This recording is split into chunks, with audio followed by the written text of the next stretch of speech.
Вучэнні «Захад-2017» пройдуць 14 па 20 верасня. У іх удзельнічаюць войскі Беларусі і Расіі. Такія вучэнні адбываюцца раз на 2 гады з 2009-го.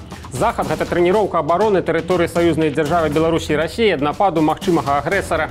Міністр абароны Беларусі заявіў, што для ўдзелу ў вучэннях у Беларусь сёлета прыедзе каля 3000 расійскіх вайскоўцаў, а разам у манеўрах возьмуць удзел 10200 вайскоўцаў. 3000 расійскіх вайскоўцаў у Беларусі – гэта шмат альбо не? Гледзячы з чым параўноўваць. Ва ўзброеных сілах Беларусі служыць каля 65 000 чалавек. Калі Расія далучала Крым да сваёй тэрыторыі, то мяркуецца, што ў аперацыі ўдзельнічала каля 10 000 расійскіх вайскоўцаў.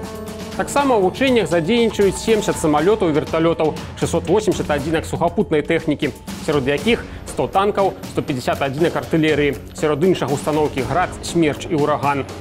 Для параўнання, у вайсковым парадзе да Дня незалежнасці сёлета ўдзельнічала 280 адзінак тэхнікі. Вучэнні пройдуць на 6 вайсковых палігонах – пад Лепелем, Барысавым, Асіповічамі, на палігоне Ласвіда ля Віцебску, на палігонах паветрана-ўзброеных сілаў ля Ружанаў і Даманава. Які сцэнар? На тэрыторыі Беларусі распачынаецца ўзброены канфлікт паміж паўночнымі і заходнімі.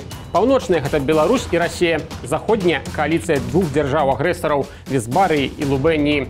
На пачатку заходнія спрабуюць раскалоць саюз Беларусі і Расіі, дамагчыся змены кіраўніцтва Беларусі, а на захопленай частцы тэрыторыі краіны ствараюць дзяржаву Вейшнорыя. Заходнія збіраюцца ўвесці свае войскі на тэрыторыю ўсёй краіны. Паўночныя павінны гэтым планам супрацьстаяць. Чаму манеўры «Захад-2017» непакояць суседнія краіны? Таму што на мяжы з краінамі ў развязу канцэнтруюцца шматлікія ваенныя сілы. У першую чаргу турбуецца Літва. А прадстаўнікі ўкраінскіх уладаў заяўляюць, што пасля вучэнняў расійскія войскі могуць перайсці беларуска-украінскую мяжу. У сваю чаргу кіраўнік Беларусі Александр Лукашенко запэўнівае, што на вучэнні запрошаныя прадстаўнікі НАТО, а самі манеўры «Захад-2017» маюць выключна мірны і адкрыты характар.